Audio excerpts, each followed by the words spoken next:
Supreme court recent hearing గురించి మాట్లాడే ముందు ఒకసారి వీలునామా అంటే ఏంటో ప్రేక్షకులకి తెలియజేస్తారా? వీలునామా అనేది ఏంటంటే ఒక సంకల్పం.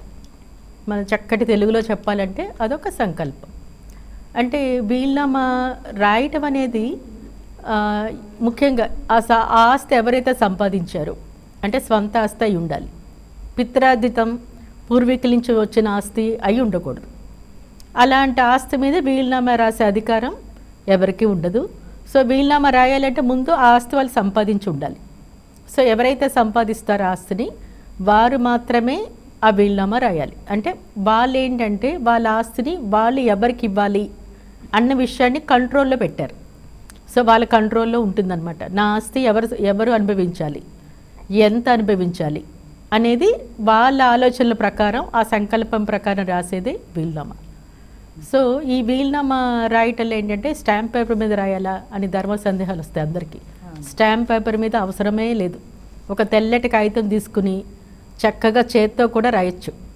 అంటే ముఖ్యంగా చేతి వ్రాత ద్వారా రాసిన వీలునామాకి ఎక్కువ వ్యాలిడిటీ ఉంటుంది. ఎందుకంటే వీలునామా అనగానే మనకి రిజిస్టర్ చేయకపోతే, రిజిస్టర్ చేయాలి అని ఎక్కడ కూడా లేదు మనకి. అది చేయొచ్చు, చేయకపోవచ్చు.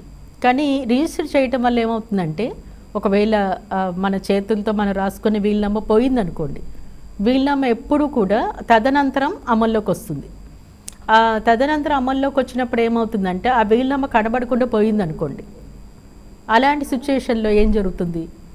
అదే రిజిస్ట్రేషన్ చేస్తుంటే దాన్ని ఒక సీల్ కవర్లో పెట్టడం, దానికి ఒక అమౌంట్ పే చేయటం, సబ్ రిజిస్టర్ ఆఫీసులోనో డిస్ట్రిక్ట్ రిజిస్టర్ ఆఫీసులోనో ఒక లాకర్ తీసుకుని అక్కడ పెట్టడం, దానికి ఛార్జెస్ ఒక 1000 రూపీస్ అలా ఉంటుంది. సో దీనికి ఒక ఇది ఉంటుంది. లేదా వీలునామా రాసిన తర్వాత ఫలానా వాళ్ళు దీన్ని అమలు చేయడానికి నేను ఫలానా వాళ్ళు నియమిస్తున్నాను అని రాయొచ్చు. వాళ్ళ అందుబాటులో దాన్ని ఉంచవచ్చు. అంటే రిజిస్ట్రేషన్ చేయకపోతే. కానీ రిజిస్ట్రేషన్ చేస్తేనే ఆ వీలునామా వ్యాలిడ్ అనటానికి కూడా ఎలాంటి ఆస్కారం లేదు.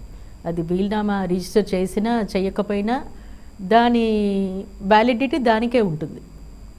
సో ఇది క్లుప్తంగా వీలునామా గురించి. అట్లనే అంటే ఈ మధ్యన రీసెంట్గా సుప్రీంకోర్టు హియరింగ్లో భాగంగా భర్త ఆస్తి భార్యకి కూడా యజమాని అవుతారు అని చెప్పి అన్నారు. సో ఈ రీసెంట్ హియరింగ్ గురించి అసలు ఏ కేసులో మాట్లాడారు ఏంటి అనేది తెలియజేస్తారా ప్రేక్షకులకి? తప్పకుండా. ఇది ఇప్పుడు ఒకప్పుడు వీలునామాల గురించి ఒక చిన్న చర్చనీయాంశం అయ్యింది సుప్రీంకోర్టు లెవెల్లో.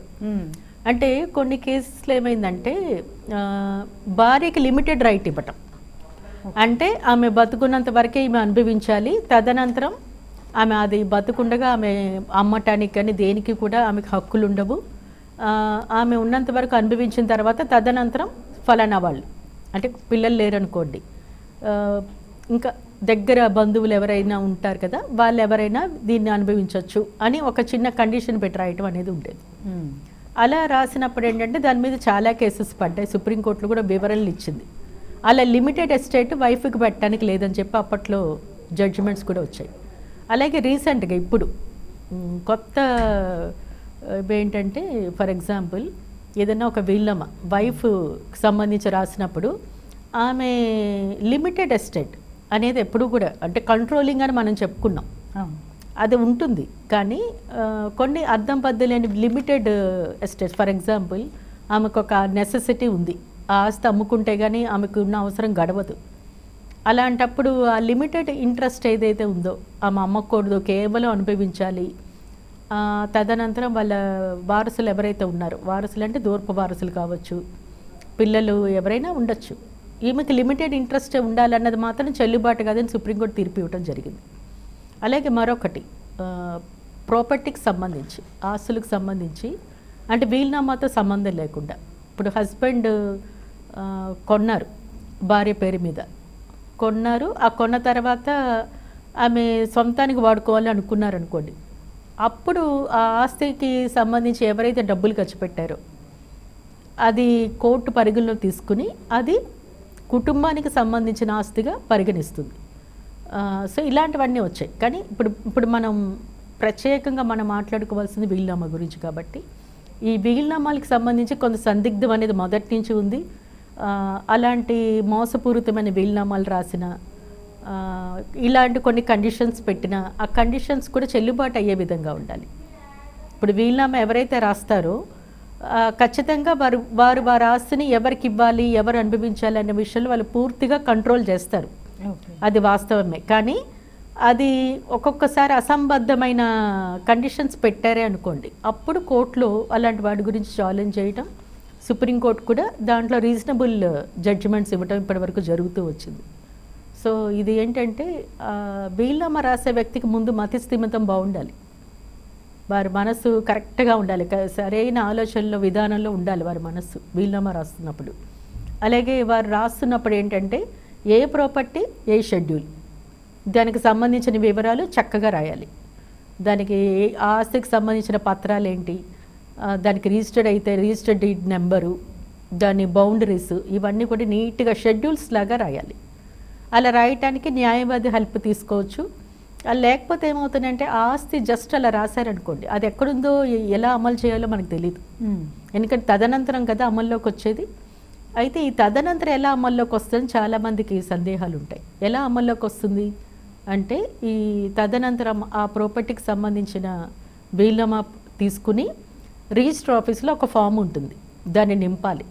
దాన్ని నింపి ఆ వీలునామా రాసిన వ్యక్తికి వీరికి మధ్య ఎలాంటి సంబంధం ఉంది, వీళ్ళకి సంబంధించిన ఐడి ప్రూఫ్స్, ఒక్కొక్కసారి బయట వాళ్ళు ఎవరికో రాస్తారు వీలునామా, అప్పుడు వాళ్ళ ఐడి ప్రూఫ్స్ కానీ ఇవన్నీ కూడా దాన్ని జతపరచాలి. వీలునామాకు సంబంధించిన ఆస్తి పత్రాలు వాటిని జతపరచాలి, వాళ్ళ ఆధార్ కార్డ్స్, ఇవన్నీ కూడా ఎంక్లోజ్ చేసిన తర్వాత దాన్ని రిజిస్ట్రేషన్ సంబంధించిన డాక్యుమెంట్స్ ఏదైతే ఉంటాయో అక్కడ వీళ్ళ పేర్లు ఎంటర్ చేస్తారు.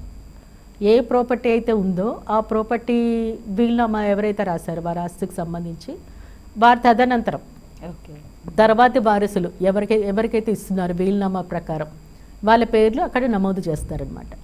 ఇది చిన్న ప్రాసెస్, దీనికి పెద్ద డబ్బులు ఖర్చు కూడా అవ్వవు. అది ఫార్మల్గా ఫామ్ నింపటం ఇవన్నీ కూడా జరుగుతాయి. ఇంకొకటి ఏంటంటే వీలునామా ఎక్కడ రాయాలి. ఒక్కొక్కసారి జబ్బుతో ఉన్న మనుషులు ఉంటారు, చాలా ఏజ్డ్ వాళ్ళు ఉంటారు, వాళ్ళు ఇంటి నుంచి రిజిస్టర్ ఆఫీస్కి వెళ్ళి అక్కడ వీలునామాని ఇద్దరు సాక్షుల సమక్షంలో నమోదు చేయటం ఇవన్నీ కూడా జరిగే పనులు కావు.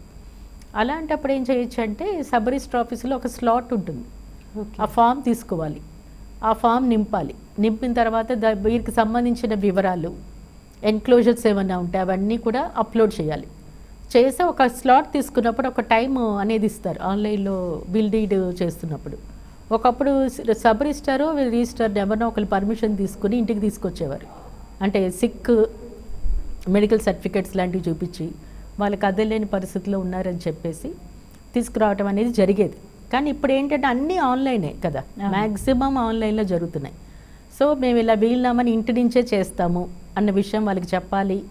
వాళ్ళు ఒక ఫామ్ ఇస్తారు, ఆ ఫామ్ తీసుకురావాలి, దాన్ని నింపాలి, దానికి సంబంధించి ఎన్క్లోజర్స్, ఆధార్ కార్డ్స్ అవన్నీ కూడా దానికి జతపరిచి ఇవన్నీ కూడా అప్లోడ్ చేసి ఆ టైం స్లాట్ ఏదైతే ఇస్తారో ఆ టైం స్లాట్ లోపు దాన్ని అప్లోడ్ చేయాలి. ఆన్లైన్లో ఈ ప్రాసెస్ అంతా జరుగుతుందన్నమాట. సో దీనికి ఒక ఫిక్స్డ్ స్లాట్ అనేది ఉంటుంది, ఆ స్లాట్లోనే ఈ వీలునామా రిజిస్ట్రేషన్ అవుతుంది. సో వీలునామా రిజిస్ట్రేషన్ అవ్వటం వల్ల అడ్వాంటేజ్ అది ఇందాక చెప్పాను నేను. ఆ వీలునామా ఒక్కొక్కసారి కనపడని పరిస్థితి ఉన్నప్పుడు రిజిస్టర్ చేయటం వల్ల ఏమవుతుందంటే దాని ఒక కస్టడీ సీల్డ్ కవర్లో పెట్టడం, దానికి ఒక 1000 రూపీస్ మనం కట్టడం వల్ల వాళ్ళు తదనంతరం వీళ్ళు వచ్చినప్పుడు దానికి చెప్పటం, దాన్ని ఓపెన్ చేయటం ఇవన్నీ జరుగుతాయి. జరిగిన తర్వాత ఆఫ్టర్ డెత్ ఆఫ్ ఎగ్జిక్యూటర్ అంట, వీలునామా ఎవరైతే రాస్తారో వాళ్ళని ఎగ్జిక్యూటర్ అంట. సో వారి ఉద్దేశ ప్రకారం ఆ వీలునామా అమలు జరగటం జరుగుతుంది. ఇది బేసికల్గా అసలు వీలునామా గురించి. అంటే చాలామందికి వీలునామా రాస్తారు, రాయటం ఆ ప్రాసెస్ అంతా తెలుసు, కానీ ఆ తర్వాత ఏం చేస్తారు, ఎలా అమలు పరుస్తారు, ఈ విషయంలో కూడా మంచి అవగాహన ఉండాలి. దీనికి సంబంధించి కూడా ఎక్కువ మందికి తెలియాలి.